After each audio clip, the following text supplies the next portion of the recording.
Good morning, everyone. Welcome back to another episode of Lessons Learned, the dumbest thing I've ever done with money. It is my honor and privilege to welcome Jason Davis. And let me tell you a little bit about our friend Jason today. Jason is a husband, author, speaker, teacher, encourager, and stewardship coach. By leading of the Holy Spirit, Jason founded Jericho Force Enterprises in 2017. Jason helps lead kingdom business owners so they can grow and reach their full potential. He has helped lead people out of $300,000 in debt and save upwards of $100,000 in their savings. This impact extends to the organizational level, having trained over 1,200 individuals and counting on the concepts of leadership development and teamwork. Jason is a John Maxwell certified trainer and coach, our friend John Maxwell, also a DISCflex Certified Coach, a graduate of Dave Ramsey's Financial Coach Master's Training, and a Kanban Management Professional. Jason is also the host of the Jericho Force Podcast, which I have been a guest on, and it was so much fun. Jason, how are you doing today? I am doing well, Suzanne. I am fired up to return the favor and come on your show. So I'm very excited to be here. Awesome. So with all of that you've got going on, I'm surprised you could spare us a half hour to be here today. But tell us about your stewardship coaching business and how you help people. Absolutely. So just kind of like you read, I help kingdom business owners, and that sounds kind of, fancy, Susanna, but I'm big on, and Paul talks about this in scripture, and I don't want to preach, but I'm just saying, to not be ashamed of the gospel. So if you are a faith-based business owner, that's who I help. And a lot of times, there's a lot of pressures in the marketplace. So what I do is I help business owners integrate faith into the work that they do, doing business by the book. What does the Bible say about finance? What does the Bible say about leadership and management and all these things? So that's what I do is I blend the biblical principles of the marketplace and bring it into business. So that's what I do. And I focus on three areas: business growth, personal growth, and spiritual growth. I call that being a full potential person. So a lot of people, they make money, but then their spiritual growth is a little shaky, or they make money in business, but then their leadership, speaking of John Maxwell, they haven't grown their leadership lid when their business has scaled. They went from, being a solopreneur to now they've got 10 employees and they haven't increased their leadership capacity. And all three of those buckets matter. You won't get too far out ahead if you don't have all three of those moving. Now, you'll be in different spaces and places. I'm not saying there's perfection. Trust me, none of us are perfect. But it does mean that we need to be actively moving those three buckets forward. And that's what I do. Definitely. Well, let's talk a little bit about the clients that you've helped with their debt. Specifically, the private coaching clients that you work with and their savings. So what's kind of your favorite client to work with? Gosh, well, that's kind of shifted over the years, but I like clients who they really want to take ownership. They know something's wrong. And so I'm a big believer in both your business and personal finances should be managed with excellence. So I love clients where they want to make a change. There's some opportunity at home, and then they want to meet certain goals in their business. So I teach people how to, hey, here's a cash flow management plan for your business that you can use your profits to reinvest and pay down debt in the business, and then take the revenue with which you earn, make sure you're paying yourself a good market wage, then bring that home. And then let's go attack and do what we do, right? Suzanne, definitely. Let's pay off that debt. Yeah. That part about paying yourself a wage. My goodness. I think that was the first thing I did was set my own salary when I started my business. What is the problem with business owners doing that? Why is that such a difficult hill for them to climb? There's so many, Suzanne, but one that comes to the top of my mind is we are so much, it's thrown in our face about scale, grow. And a lot of times we're so busy, those of you who have read that book, The E-Myth, we're so busy trying to work in the business that we're not working on the business. Part of Right. working on your business is evaluating the health of the business. And a part of evaluating the health of your business is, are you being compensated for being the owner of the business, instead of just you're putting all your time and energy in, and you're trying to grow the thing, but you're not taking care of your family, and it ends up being more of a burden, which is why, Suzanne, a lot of the statistics, a lot of small businesses are out of business within the first 3 to 5 years. And so Right. being able to have a cash flow management plan for the business, just like you would in your personal finances, having that spending plan, we have to use similar principles at the business level. Yeah, I just, to me, it was like, I don't know. Whatever. I have a business degree. That doesn't make me any better than anybody else, especially people who start their own business way before I did. I was always Hmm. horrified to start my own business because I was like, I can't do that. That's too hard. But it amazes me that that's such a holdup for some people. Yeah. Because like you said, the chances of you succeeding, it's already against you, right? Yeah. Exactly. There's already so much against you. Let's not make a struggle at home, financially speaking, part of the issues with running your business. So Hmm. that is definitely something that, and I also, John Maxwell, Mike McAllowitz, is that how you say it? Profit Yep. First. Yep. Yep. And oh, now I can't think of the third person, but they preach on that quite Yep. frequently. So it's so important. It's so important. So, Jason, I created this show to help other people realize that we've all made mistakes with money, even if we are a Yes, we have. successful stewardship coach. Yes. So Yes. hopefully people listening today can learn from your experience. So Jason, what is the dumbest thing you've ever done with money? Suzanne, before I came on the show, there's so many, but there was one that I really wanted to focus on today. And it's an old thing that maybe some of you got to go back to maybe 2008 or 2001 for. So probably the dumbest thing I ever did. I attended one of those slimy real estate seminars, and I was all in. It was just thinking about it, I'm getting like, oh gosh, I can't believe I went to that. But I attended one, and we'll get into it in the interview. But if those of you who've been, we'll unpack that as Suzanne asks me. Yeah, yeah. So so 2001 would have been prior to 9/11. 2008 Yep, would have been right before the crash. yep, So those things were very popular back then. yep. Very popular. And so I graduated from college in 2009, and I had a lot of financial difficulty in my family. The year I was born, my parents filed bankruptcy. I had multiple evictions. I moved 19 times by the time I was 18 years old. So a lot of financial difficulty. So guess what that does to a child coming out of that environment? They've got a chip on their shoulder, and they're looking for multiple ways to make money. So as a college student who graduated in 2009 and is 23 years old, guess what sounds really, really good? Hey, you want to learn how to make money in real estate? So that perked my ears up, and that's why I jumped in and attended. Oh gosh. All right, so you're there. How many people do you think were there? Oh my gosh, the room was packed. It had to be easily 1,000 people in the room. Oh my Easily. gosh. Easily. I thought you were going to say Easily. like 50, 100. No, I Oh wasn't no, expecting it a was it thousand. was packed. It's the infamous Suzanne, those hotel meetings when the ballroom, it's packed. Yeah, it was easily 1,000 people. Oh my God. I think of those and I think of the timeshare meetings. That's Yes. what I think of when I think of the hotel ballroom Yep. meetings. Yep. So Exactly. you're in there with 999 of your closest friends.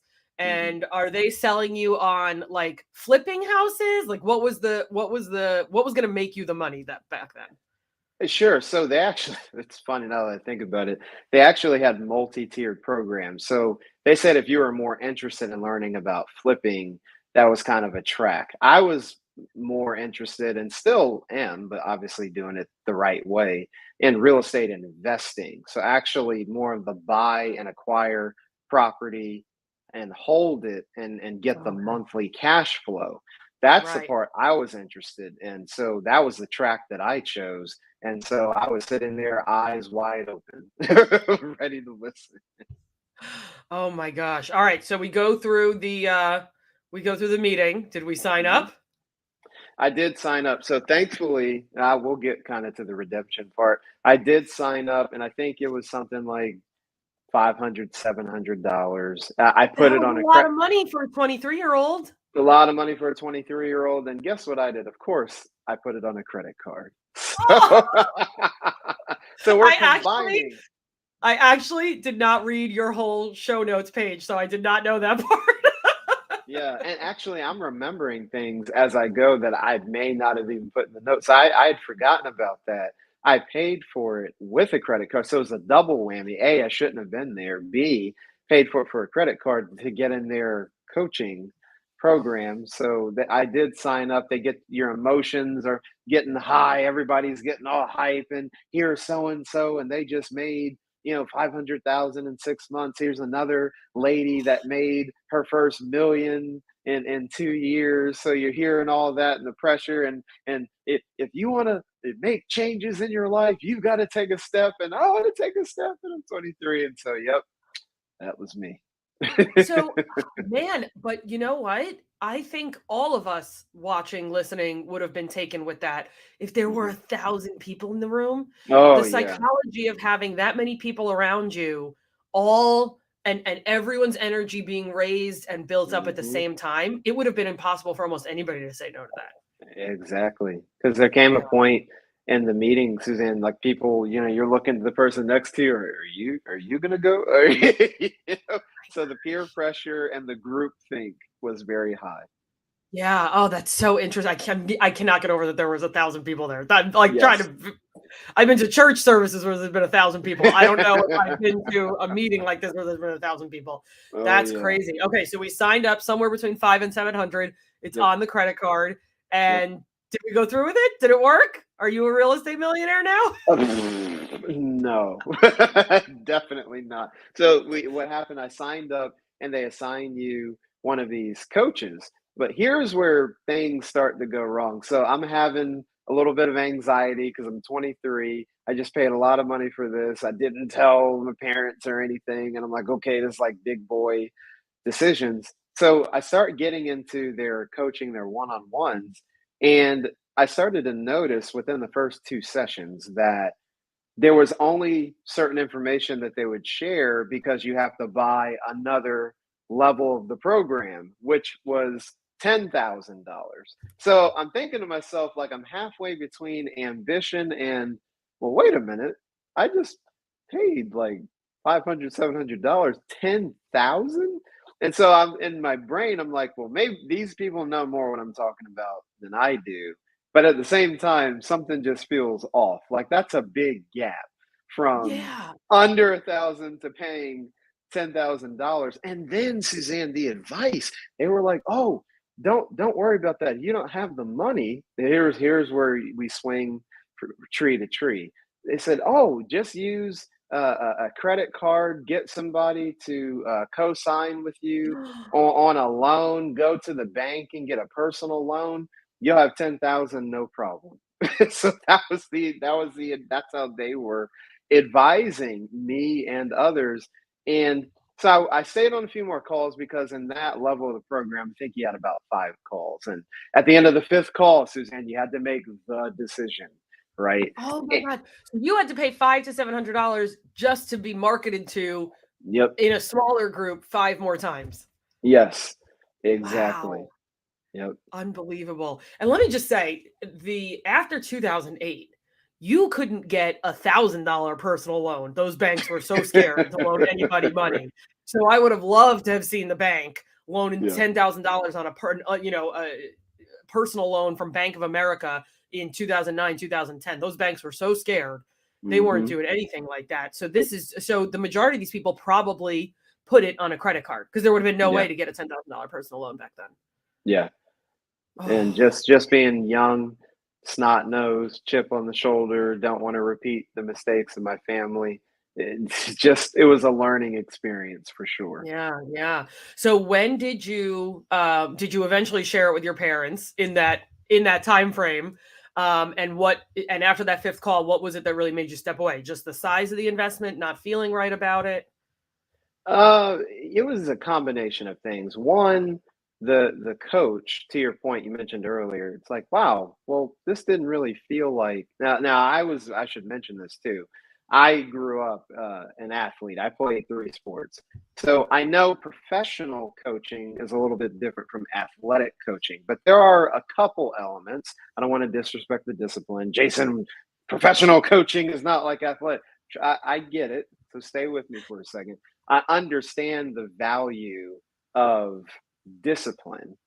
And as the coach that was working with me over those 5 sessions, it just didn't feel right. I'm like, now wait a minute. I've been an athlete and this doesn't really feel like if this is professional coaching and you're supposed to be helping me help teach me about money, this doesn't feel right. So it was a gut feel coupled with I didn't go to my parents. I still didn't go to my parents. I think I told my parents years later, but it was a gut feel. And then I started going online and I started seeing all these bad reviews about scams. And I said, and that really scared me. So it was a combination of fear and something's not right. Plus, I was like, this coach isn't really teaching me anything. Honestly, the experience was teaching me more. So when it got to the 5th session, I was like, no, thanks. And of course, they try to pressure you. Well, you don't want to give up on your hopes and dreams. Are you a dream killer? And I said, no, sir, I'm not a dream killer. I'm just not for you. Click. That's insane. Yeah. I know the sales the tactics are second to none in those fields. It is. It's impressive. It really is. Good for those. Good on those people because they have honed their craft. But they surely have.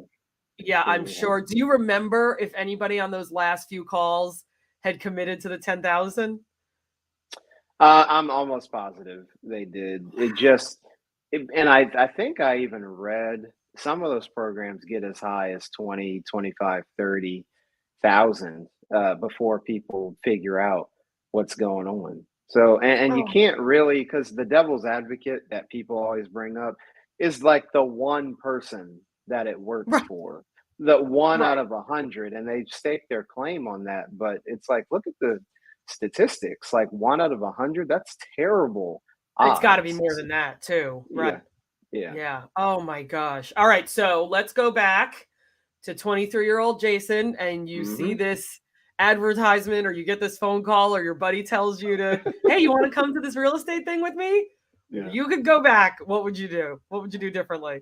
Definitely, especially being a graduate from a institute that was all about tech. I should have searched it online. So this is a good example, Suzanne. I know you deal with this, the psychology of money. So your emotions and your emotional health and trauma play a role. And that time, what I went through in my life was greater than being able to rationalize the right thing to do. So one thing that I could have easily done though is it kind of sounded too good to be true on the outside looking in, but again, my desire to make money, to not fall into former family issues outweighed that. But I would have definitely gone and looked it up and asked around, because it only took over that next 4 to 5 weeks to figure out like, oh, this is not a good idea. But honestly,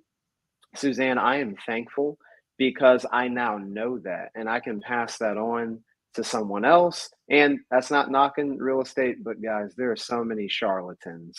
Oh yeah, definitely. No. I mean, and I spent years in commercial real estate. I didn't do any of the the actual physical investing or the sales side. I was on the property management side. So, real estate can be an unbelievable opportunity, especially small commercial properties and things like that. 4-plex, duplex, 8-plex properties. But I come from the side of, do you understand what it takes to maintain these properties? and not to become your local municipality's favorite slumlord that they like to pick on because you won't have the bushes trimmed because you're too cheap. You won't have the lights replaced because you're too cheap. So I come from the management side of it, not necessarily the investing side. You can make as much money as you want, but you have to understand what the cost, the ongoing maintenance is of those types of investments, whether it's one rental house or a small shopping center with a major grocery store in it. Yeah, absolutely. And guess who didn't know anything about any of that at that time, Suzanne? This guy right here. I love it. I love it that you're so honest about it, though. So, Jason, I want to take a minute before I let you go and talk about your podcast, because that was probably one of the most fun podcasts I've done in a long time. So how did you get started with the podcast, and what kind of people do you interview? Absolutely. So, Suzanne, what was crazy is I was fresh off publishing my book, Fortify. I got it right here.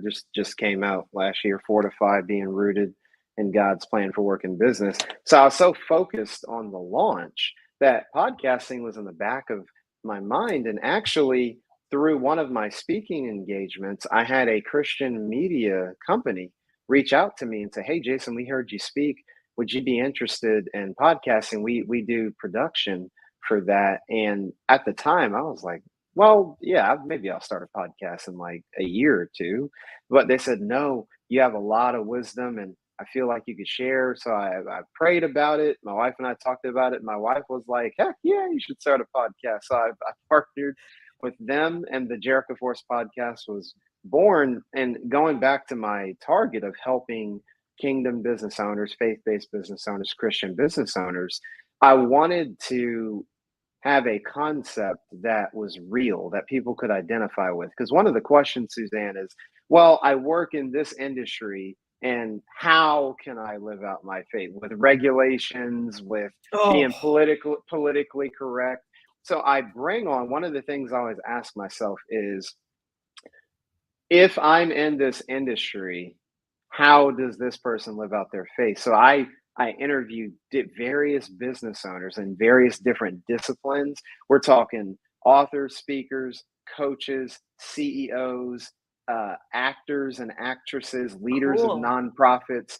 And so, because I really want to answer that question. Yes, even a CPA can live out their faith in the. Yes, even an attorney can live out their faith, and that's who I bring on. People in all different types of disciplines that are unashamed of Christ. And so we talk about, how do we integrate faith into the work that we do? How do we live out our faith in the marketplace? And you don't just hear it from me like, okay, Jason talks about, he trains on that. No, you get to hear from people that are doing it. And I was so thrilled to have you on, Suzanne, given your perspective.